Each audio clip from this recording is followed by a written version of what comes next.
അന്നന്ന പാത്തയെ അപ്പാത്തിക്കേന. പരീക്ഷ തുടങ്ങാറായി. ഒന്നുകൂടി റിവിഷൻ ചെയ്യണം. ഡിവിഷനോ? റിവിഷൻ. അല്ല അപ്പു, നീ റിവിഷൻ ചെയ്യുന്നില്ലേ? ചെയ്യണം.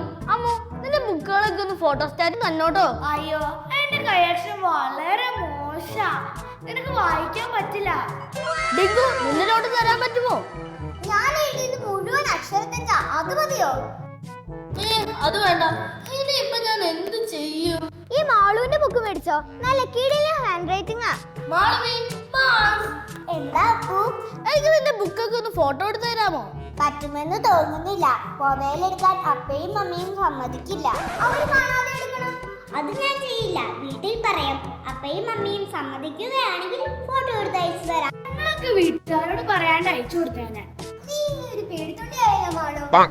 ആയിക്കോട്ടെ, എന്റെ അപ്പേനെ അമ്മേനെ പറ്റിക്കാൻ ഞാനില്ല. ഇനിയിപ്പൊ എന്ത് ചെയ്യും? ഇനിയാണ് നിങ്ങൾ ഈ അപ്പുവിന്റെ അതിബുദ്ധികൾ കാണാൻ പോകുന്നത്. ആരും അറിയാതെ ഈ ക്ലാസ്സിൽ വെച്ച് മൊബൈൽ ഫോട്ടോ എടുക്കും ഞാൻ. എങ്ങനെ? ഫോട്ടോ എടുക്കാൻ മൊബൈൽ വേണ്ടേ? അതൊക്കെ ഉണ്ടല്ലോ. Very secret. Mobile switch off ചെയ്ത് ബാഗിനുള്ളിൽ. നീ ഫോൺ കൊന്നിട്ടുണ്ടോ? ഉണ്ട്. പക്ഷെ ഇത് ആരോടും പറയരുത് നിങ്ങൾ. ഞങ്ങൾ ആരോടും പറയില്ല.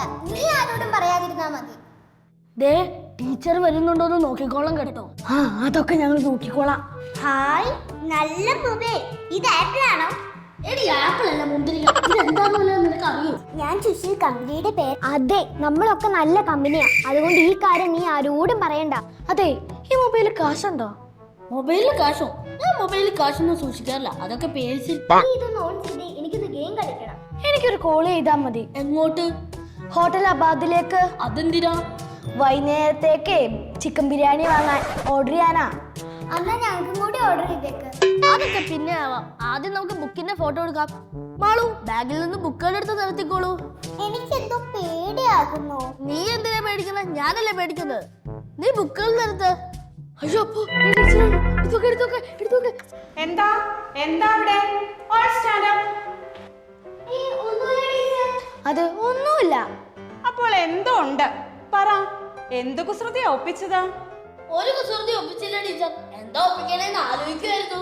മാളു, എന്താ ആലോചിച്ചത്? അത് ടീച്ചർ നോട്ട് ബുക്കിന്റെ ഫോട്ടോ എടുത്ത് അയക്കുന്ന കാര്യം ആലോചിച്ചതാ. എന്നിട്ട് മൊബൈലിൽ ഫോട്ടോ എടുത്തോ? ഇല്ല ടീച്ചർ, മൊബൈലിൽ ഫോട്ടോ എടുത്ത് അയച്ചു തരാൻ പറഞ്ഞു. പഠിക്കുന്ന കാര്യങ്ങള് ഫോട്ടോ എടുത്ത് അയക്കുന്നത് തെറ്റല്ല. പക്ഷേ മൊബൈല് സ്കൂളിൽ കൊണ്ടുവരുന്നതും ഫോട്ടോ എടുക്കുന്നതും തെറ്റാണ്, അനുവദിക്കുന്നതല്ല. മിടുക്കൻ.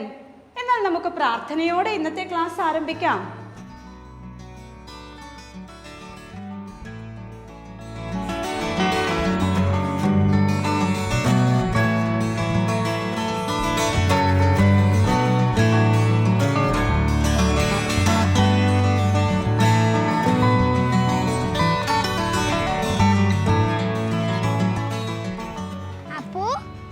ടീച്ചർ നിന്റെ മൊബൈൽ ഫോൺ കണ്ടുപിടിച്ചില്ല എന്നുള്ള സന്തോഷത്തിലാണോ? ചെയ്തത് ശരിയാണെന്ന് നിനക്ക് തോന്നുന്നുണ്ടോ? എന്നാൽ നിന്നെ അറിയുന്ന കർത്താവിനെ കബളിപ്പിക്കാൻ നിനക്ക് ഒരിക്കലും ആവില്ലപ്പോ. അവിടുത്തെ മുന്നിൽ നീ തെറ്റുകാരനാണ്. എല്ലാം പറ്റിപ്പോയി. ഇനി ഞാൻ എന്താ ചെയ്യേണ്ടത്? നടന്നതെല്ലാം തുറന്നു പറഞ്ഞ് ക്ഷമ ചോദിക്കാൻ.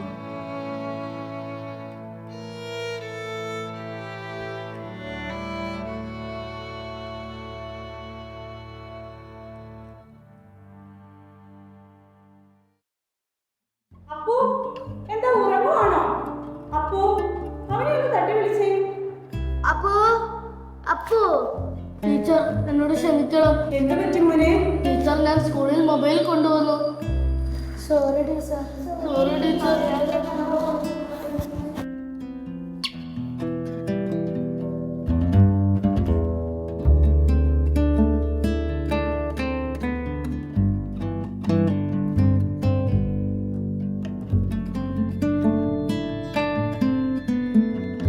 എന്നാൽ നാം പാപങ്ങൾ ഏറ്റുപറയുന്നെങ്കിൽ അവൻ വിശ്വസ്തനും നീതിമാനുമാകയാൽ പാപങ്ങൾ ക്ഷമിക്കുകയും എല്ലാ അനീതികളിലും നിന്നു നമ്മെ ശുദ്ധീകരിക്കുകയും ചെയ്യും.